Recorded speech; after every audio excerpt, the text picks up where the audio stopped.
क्या होगा अगर धरती के पास शनि ग्रह जैसे छल्ले बन जाएं? क्या इससे धरती पर जीवन संभव हो पाएगा? जानेंगे आज की इस वीडियो में। हमारे सौर मंडल में शनि ग्रह एक ऐसा ग्रह है जिसके पास अपने छल्ले हैं, लेकिन उन छल्लों में बर्फ के पहाड़, बड़े पत्थर और शनि के 60 से भी ज्यादा चांद हैं, जो शनि ग्रह को एक बेहद खूबसूरत ग्रह बनाता है। लेकिन ये छल्ले उसके पास अरबों साल पहले बने थे। जब एक ग्रह शनि ग्रह से भयानक तरीके से टकराया था तो शनि ग्रह के छोटे छोटे टुकड़े अंतरिक्ष में बिखरने की बजाय शनि ग्रह के चारों ओर चक्कर लगाने लगे, जो उसके गुरुत्व आकर्षण की वजह से हुआ था। लेकिन ठीक ऐसी ही घटना आज से 4.5 बिलियन साल पहले धरती के साथ भी घटी थी।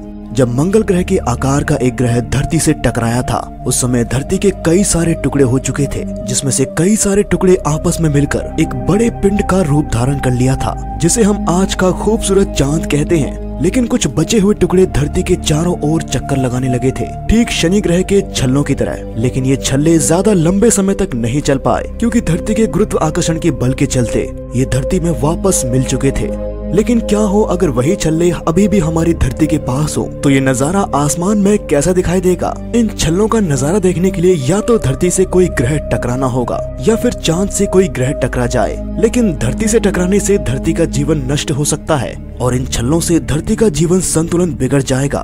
वैसे भी अगर अंतरिक्ष से कोई टुकड़ा धरती के करीब आता है और धरती की रोशनी लिमिट को पार कर जाता है, तो वो टुकड़ा धरती पर टकराने से पहले ही भस्म हो जाता है या फिर धरती उसको तोड़ देती है।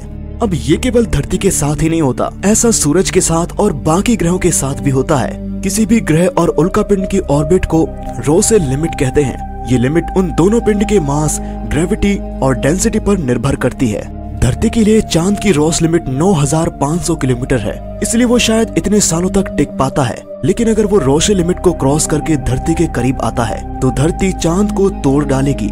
यानी कि अगर धरती के पास उन छल्लों का निर्माण होगा तो वो छल्ले धरती के रोशे लिमिट में ही रह पाएंगे। यानी कि धरती के छल्लों की दूरी करीब 5000 किलोमीटर चौड़ी होगी। और अगर ये छल्ले धरती के करीब आते हैं तो वो खुद ब खुद नष्ट हो जाएंगे। लेकिन जो छल्ले धरती के पास मौजूद होंगे वो शनि के छल्लों से काफी ज्यादा अलग होंगे। जैसा कि शनि ग्रह के छल्लों के अंदर बर्फीले पहाड़ और कई सारे चांद मौजूद हैं, लेकिन इसके उलट धरती के पास केवल उल्कापिंड और पत्थर ही मौजूद होंगे। क्योंकि शनि ग्रह सूरज से इतनी दूर होने की वजह से उसका तापमान काफी ज्यादा ठंडा होता है। लेकिन धरती, जो कि सूरज के तीसरे नंबर पर आती है, इसके छल्लों के टुकड़े बर्फ नहीं बन पाएंगे। लेकिन इन छल्लों की वजह से धरती का आसमान और उसका नजारा काफी अजीब होगा। धरती पर चांद की रोशनी से ज्यादा इन छल्लों की रोशनी हो जाएगी। ये छल्ले धरती पर आने वाली सूरज की रोशनी को प्रभावित करेंगे, या फिर इन छल्लों से धरती पर सूरज की रोशनी कम हो जाएगी। और इन छल्लों की परछाई की वजह से धरती पर कुछ इलाकों में पेड़ पौधों का जीवन संभव नहीं हो पाएगा, या फिर उनमें काफी ज्यादा बदलाव आएगा। और लंबे समय से सूरज की रोशनी की कमी की वजह से वहाँ का तापमान काफी ज्यादा कम हो जाएगा और हमारे बनाए गए सैटेलाइट्स पर इन छल्लों के द्वारा काफी ज्यादा प्रभाव पड़ेगा।